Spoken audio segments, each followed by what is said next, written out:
रुख करेंगे हंगू का, जहां सर्दी बढ़ते ही खुश्क लकड़ी और एलपीजी गैस की कीमतों में इजाफा कर दिया गया, जिससे गरीबों का गुजारा अब मजीद मुश्किल हो गया है। जानते हैं मंजूर खान की इस रिपोर्ट में।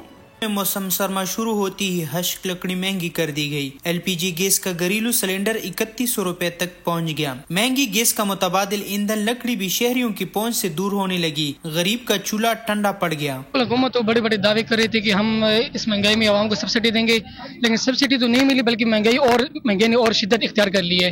जैसे कि जो चीज़ पहले 2022 में मिलती थी वो अभी तकरीबन 3132 तक पहुँच गई है।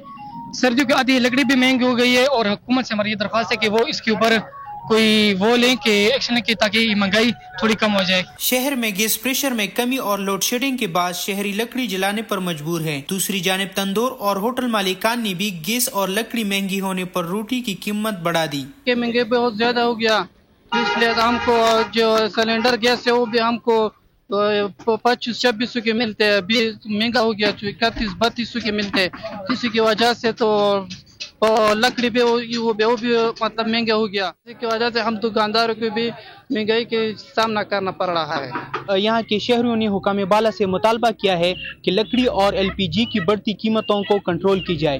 कैमरामैन मोहम्मद इमरान के साथ मंजूर खान, बोल न्यूज़, हंगू। सब्सक्राइब करें और बेल दबाएं ताकि कोई खबर रह न जाए।